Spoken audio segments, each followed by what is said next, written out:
We are very honored to be part of this RCEP project, especially now in the context of rising anti-globalization in some countries. I think China and EU are very in need of a rules-based multilateralism system. And this program, this RCEP program, is aiming to strengthen the EU, especially EU position in the global economic governance. And I think also China could play a very positive and a significant role in this respect. I have been working on global trade governance for a while, for a couple of years, and I'm also very interested in this program. I think we can work together to push forward the cooperation between China and EU on a number of areas, especially on these now very controversial or very also interesting issues like subsidies, SOEs. These are very sensitive issues on the China side, but also they are very useful. We also need very constructive dialogues and discussions on these issues.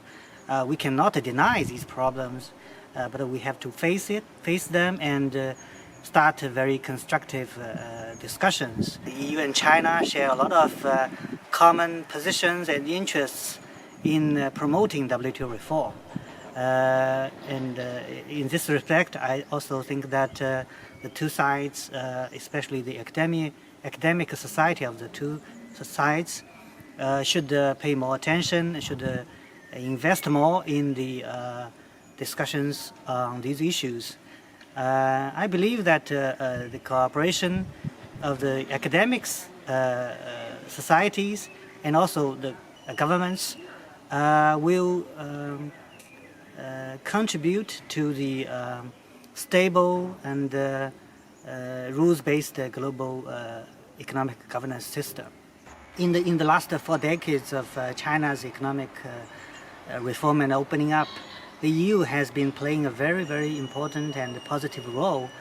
I think the two sides have more to cooperate and to also to face some challenges between the two sides, to solve some problems between the two sides. Then the academic discussions under the RCEP project will be very